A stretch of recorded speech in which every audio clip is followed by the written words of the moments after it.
Баршаға сәлем, достар, қалдарың қалай? Сіздермен бірге берекелі дастархан. Менің каналыма қош келдіңіздер.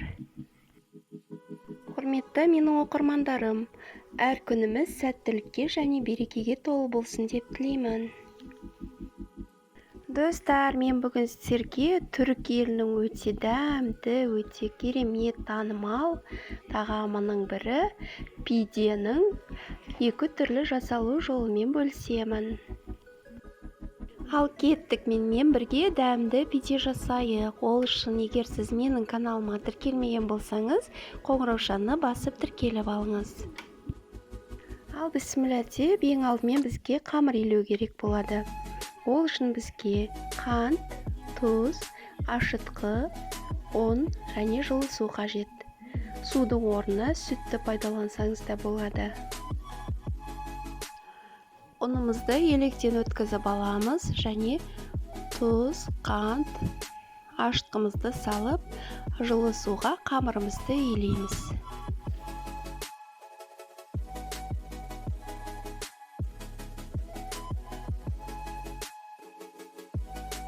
Қамырымыз қатты жұмсақ емес, орташа қамыр болады. Содан соң қамырымызды илеп болғаннан кейін бетін жауып демалдырып қоямыз.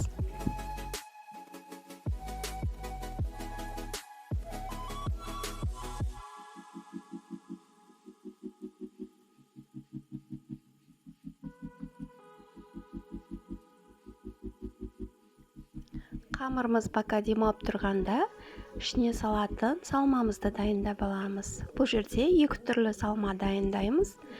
Оның біреуіне бізге тартылған ет, пияз, чеснок және помидор қажет. Пиязымызды майдалап турап аламыз. Табамызға кішкене май құйып, пиязымызды салып қуырамыз. Артынан тартылған етімізді салып, жақсылап 10 минуттай қуырамыз. Чеснокты майдалап турап аламыз және де помидорды блендердан өткізіп, немесе майдалап турап, табамызға салып, жақсылап қуырамыз. Енді екінші салмамызды дайындаймыз. Ол үшін жұмыртқа, помидор, сыр және чеснок қажет болады. Сырды майдалап теркадан өткізіп аламыз. Міне біздің қамырымыз өте әдемі болып көтеріліп, демалып болды. Енді қамырымызды 4 бөлікке бөліп аламыз.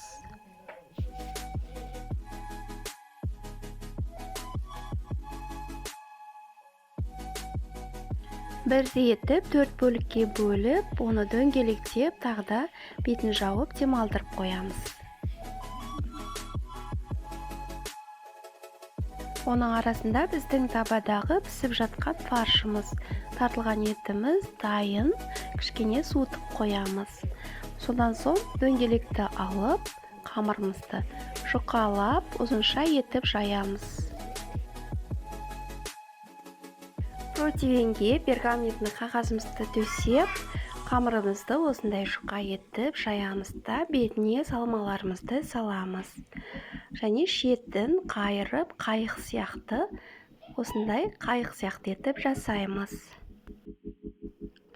Енді сырдың үстіне помидор және жұмыртқа саламыз. Содан соң қамырымызды жұмыртқаның сарысын жағып, қызып тұрған духовкада 180-190 градуста 20-25 минутта пісіріп аламыз. Міне достар, біздің екі түрлі начинкамен пиделеріміз дайын. Рецепттің толық мөлшерлерін осы видеоның астына описаниеге жазып кететін боламын. Міндетті түрде осы рецепт бойынша жасап көріңіздер. Сіздерге ұнайды деп ойлаймын. Достар, видеом ұнаса лайк басып, комментарий жазып кетіңіздер. Менің келесі видеоларымды жіберіп алмас үшін каналға тіркеліп қоюды ұмытпаңыздар. Рахмет, сау болыңыздар.